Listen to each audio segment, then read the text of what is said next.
in the game, cause see the boxing voice. Michael Barrios just probably just stay more busy, trying to not more size. How much of it was his size? I mean, I know that you usually like to fight guys somewhat his their height. This guy was about 5'6". I saw you having trouble with trying to get inside without him hitting you. How much was size a factor in this?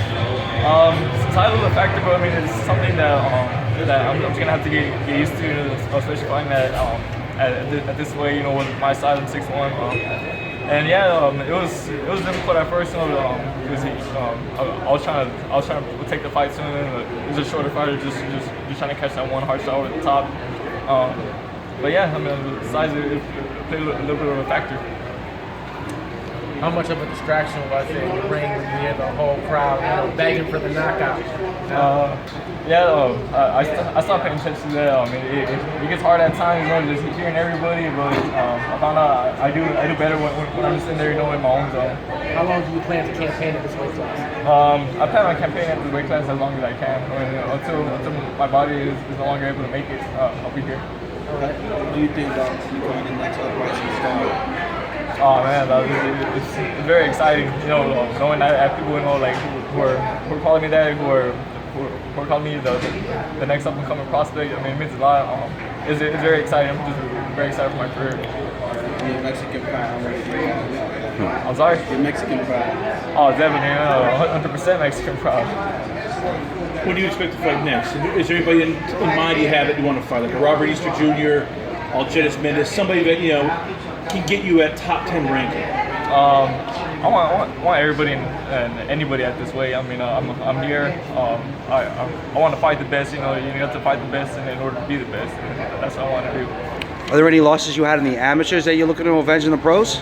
I had quite a few losses in amateur. None I can recall at the moment. But yeah, I mean, if I run into them in the pros, I mean, all the better. Yeah. You tell me about fighting in Brooklyn. Would you like to fight here again? Oh, definitely. Yeah. So far, just being here these past couple days, I love it here. I'm looking forward to coming out here again soon. What was most frustrating about your opponent? Man? He just like seemed like he stuck around the whole time, even when you seemed like you had him hurt a lot of times. Yeah, I think the most frustrating thing with him, it's kind of hard just trying to engage him. I would catch a few shots and he would start moving around, and he was so low that a lot of times I was throwing, he would be way under, so I couldn't do anything. When you have a guy like this who you know you're better than, how do you avoid getting the bad habits or bad patterns? Because let's face it, you know you probably could beat that guy 10 times out of 10. How do you avoid, you know, all of a sudden not developing a bad habit for a guy who's probably beneath you? I think the main thing I have to do is just stay composed in the ring. You know, don't listen to the crowd. Just stick with the game plan that me and my corner came up with. You know, just boxing smart, just picking my shots real well. Who do you expect you to win tonight? Chris Algeria or Alex? Being from Texas, man, I grew up in the amateurs. You know, watching Spence. I'd say Spence. Why? Like I said, both of us from Texas. You know, like I said, in the amateurs I grew up. You know, like I was seeing at all the tournaments. You know, so I kept up with his career. You know, I mean, I was there too. And like at the tournaments he was at. You talk about Mexican pride. So what do you think about that Canelo Khan fight? I think it's. I mean, a lot of people are saying, you know, it's kind of mismatched. I think it's.